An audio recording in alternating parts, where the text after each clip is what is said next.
In Chinese, the word music means the sound of pleasure.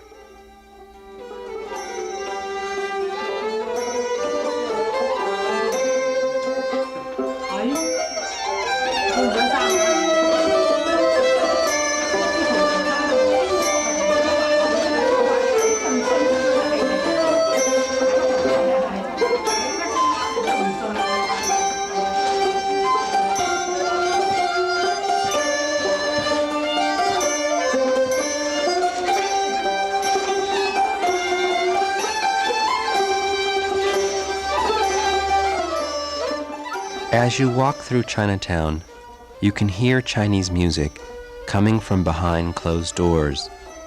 Each Friday night, for the past 30 years, the Zhenghua Music Club gathers to keep alive the tradition of Cantonese music in America.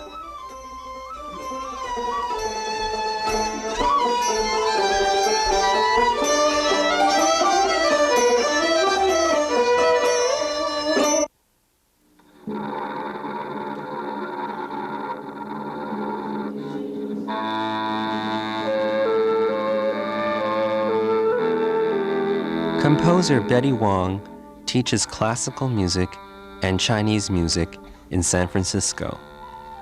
Her new composition, Bright Moon Rising, is an experimental work which incorporates Chinese and Western influences.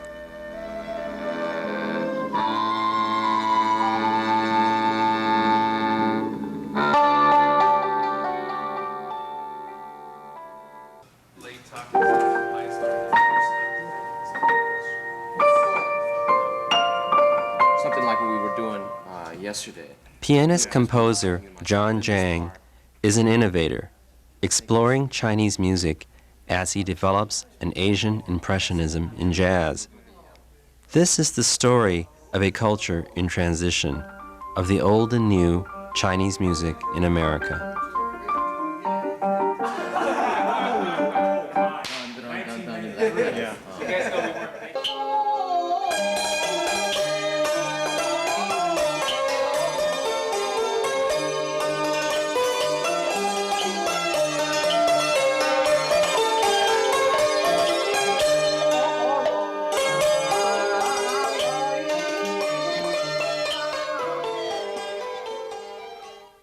And I grew up in Chinatown. And I became an ardent fan of the Chinese opera when I was just a little girl, because my grandmother goes about every night of the week. And on weekends, I always go with her. Oh, 你知話何解呢？英字。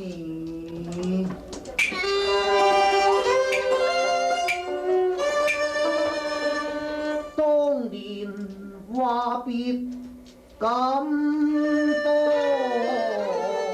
Cantonese opera was so popular in the 1920s to the 1940s that there were 2 theaters in Chinatown with performances 7 nights a week. But by the 1950s, the theaters closed. Yet, Cantonese opera did not die. Stanley and Amy Chin and the Zhenghua Music Club continued to perform Cantonese opera at Chinese New Year's and other occasions.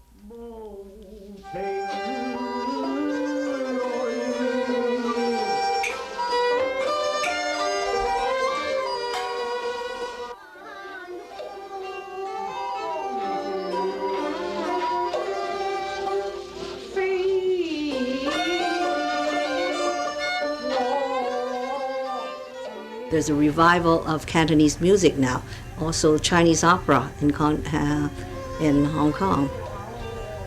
But over here, not that much.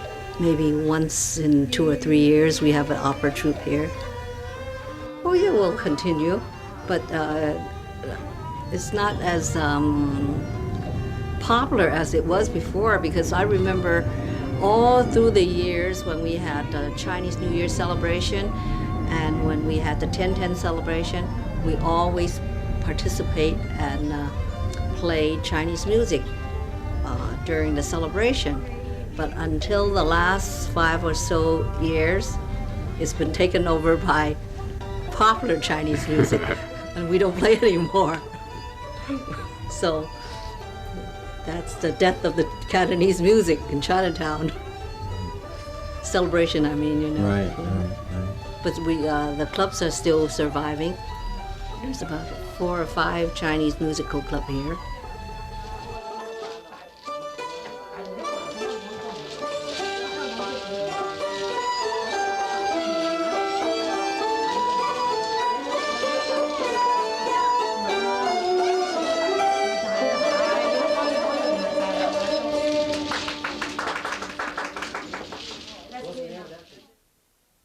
I have to change my garb to play this, you see, because the reason I do this is because this music was brought over by the original 49ers. And you know, we weren't around, but we know that gold brought the 49ers and gold brought the Chinese, so they're the original 49ers. And what makes it amazing is look at the colors. What colors are 49ers? Red and gold. And those are the 2 most important colors in the Chinese celebration. You see, you wear red and gold. So now I'm going to play you comfort songs of the original 49ers. We call them the top 10. This music was brought over to keep them from going bananas. You know, you work all day, you come home to nothing. You came home to your music. And I don't know how they managed to, but this is one of the instruments that was brought over, this very instrument. So we're going to play for you Celebration of Peaceful Days, Yu Lok Sing Ping. And it's accompanied by woodfish, and this is music of the Cantonese people, which happens to be my backyard.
I was born on Sacramento Street in this brick building, about a block up from the Chinese Y. I grew up at a time when Chinese films were very prevalent in Chinatown. We had films that were all in Cantonese, no subtitles, and parents whose only social outlet were these films and occasionally Chinese opera. So I grew up listening to a lot of Chinese music, never thinking about what it was, just heard it all the time. And it was in the films, certainly in Chinese opera. So when it comes to music, my mother had us starting the piano at age 7, and it was like a big step in becoming visibly connected with the main culture. In the summer of 1971, the Chinese Cultural Center was giving a summer workshop in Chinese musical instruments. And since we always came home from graduate school in the summers, we signed up for it. And up to that point, the piano was our only instrument and what we were studying. So we signed up for it, and from the very first day, I mean, it just blew me away. My teacher would just play one melody, and we'd all sit around in our various instruments and we'd learn that one melody, one line. We understood that when all these instruments together sing this one line, that we are adding to the pool, we're contributing to the blend of timbres. It's very unlike Western music that way.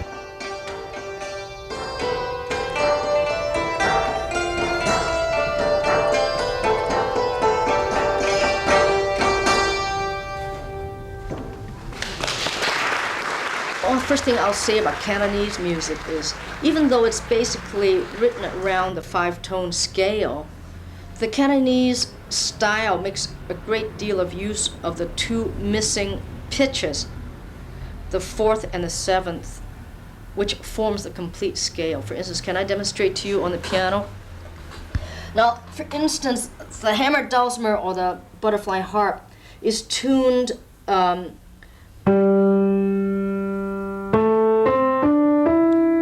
be able to play these notes.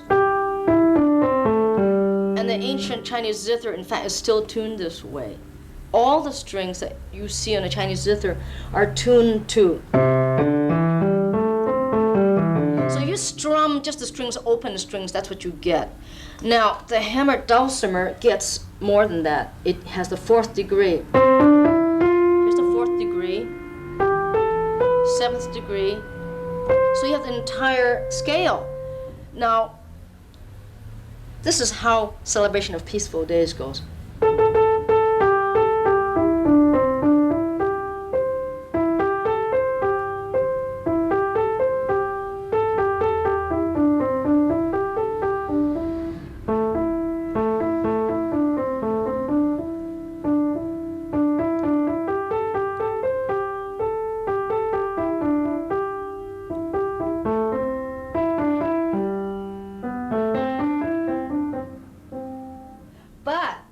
I'm still playing the 5-tone scale. But in the middle of it, well, that note has never appeared before. That's the 7th degree. And not only does it appear, but it appears with great insistence. It's like at the pitch, the high pitch of the whole tune. And what I'm demonstrating to you is that they reserve several pitches for emotional or expressive content. And that's what distinguishes Cantonese music, that they make a great deal of use of these two tones. The other is that the rhythm is very, it's very, very cool. I mean, it's not just keeping the beat, you know, like this. It has a lot of syncopation. It's got a groove. Definitely.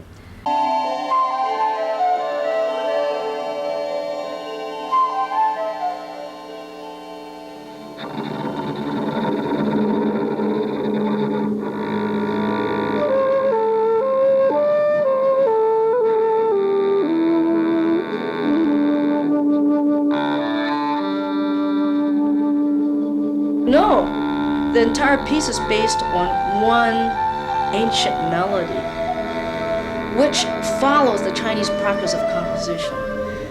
Very few Chinese compositions are original in that most of the time the melodic material is borrowed from some either folk tune or some ancient classical tune. Now, I've borrowed from a tune called the High Moon Rising. And that is a traditional piece for the bamboo flute and the pipa, or the Chinese lute. And what I did was I took the basic melody structure and I split it up so that there's a lot of other things happening around it, often improvisation setting it off. When I actually use it, you will have the melody coming right through the middle of improvisation. So you have this cacophony, this dissonant, non-melodic related material on either side, and then this 5-tone melody coming right through the middle. It's really, to me, extraordinary exchange happening. It's like life itself. where around you is like the mainstream language, and then someone dares to speak another language in the middle of it.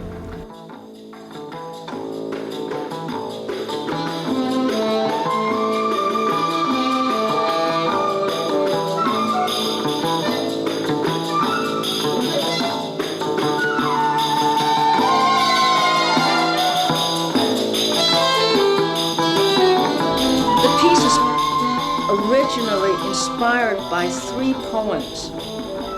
One is a poem by Li Po from the Tang Dynasty. It's the Moon Over the Frontier Pass, and it's about a devastated land where these soldiers are fighting in the border, and they're commenting on how very few ever live to return.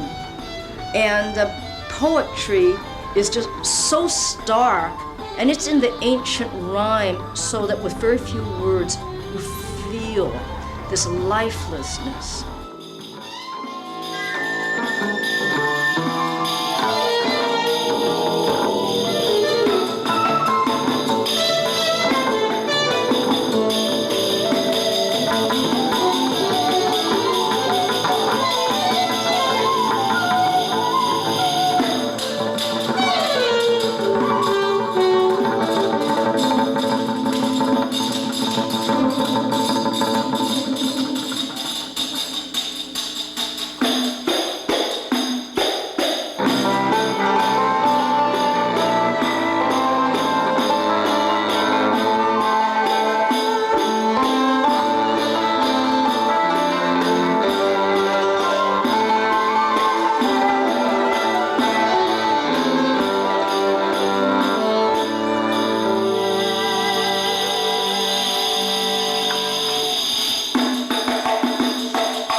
Well, what I did was I took 2 poems off the wall of Angel Island, and I took 2 poems that started almost with the same inspiration.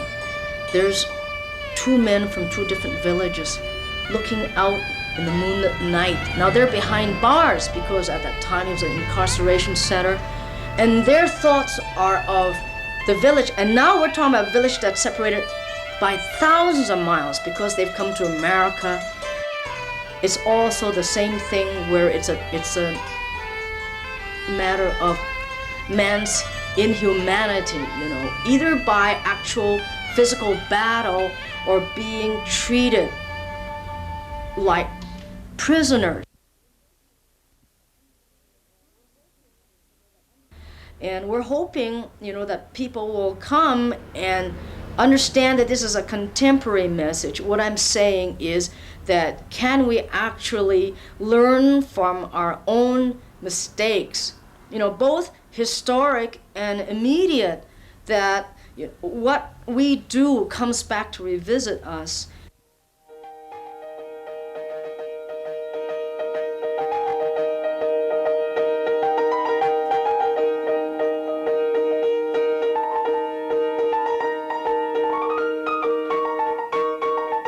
Unlike Stanley and Amy Chin or Eddie Wong, who grew up in San Francisco Chinatown and were surrounded by Chinese music, Jon Jang grew up in white suburbia in Palo Alto, California. He first played the blues and joined rock bands, and later studied classical music and jazz at Oberlin College. But as a Chinese American, Jon is reaching back into his culture to find new musical expressions.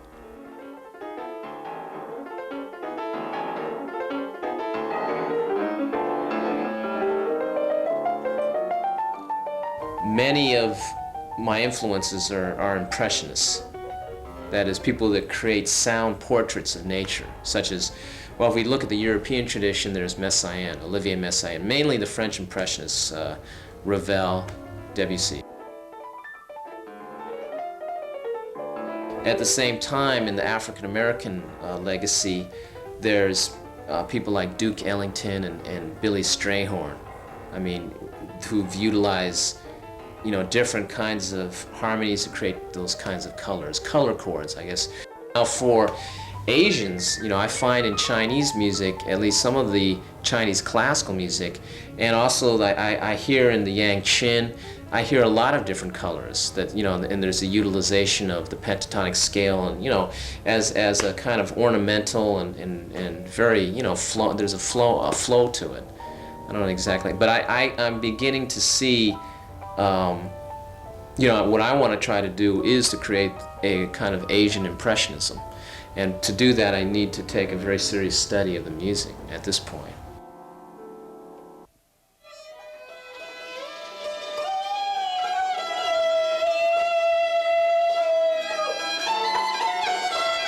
From what I've heard at those Friday night sessions, I'm really hearing something really different. And I think, to me, it's not going to be that much different in telling a story, because what I'm hearing is a Cantonese opera, and they're telling a story. And then I'm hearing these unison melodies, and but they're very, you know, something about it seems very complex. I mean, you could call them pentatonic scales, whatever, but there's this thing about the phrasing. The melodies, I don't know, we can say it's like monk. You know, they're very simple, but they're different every time.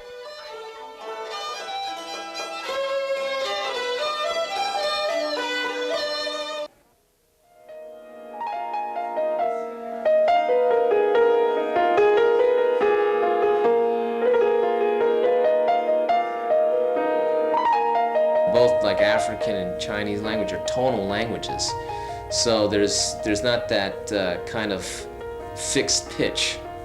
You know, there's more of that melismatic kind of quality to it. So, and to me, it has more of a human expression, and also it has an expression that's related to nature.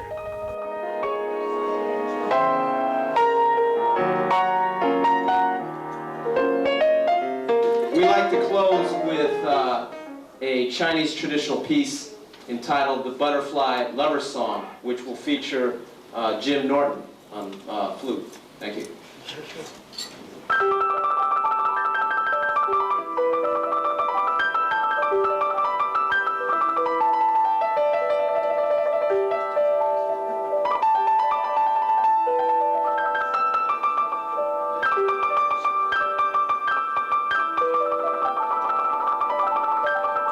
With the piano, you can create a lot of different colors, a lot of different textures. Like, I mean, to me, there's no such thing as a pianist's touch. There's many touches. So it's mainly having, like, the imagination, hearing the sound, and then creating the sound through use of pedal or whatever technical means possible.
As long as Chinatown exists, and as long as composers write music, the Chinese-American musical tradition will never die.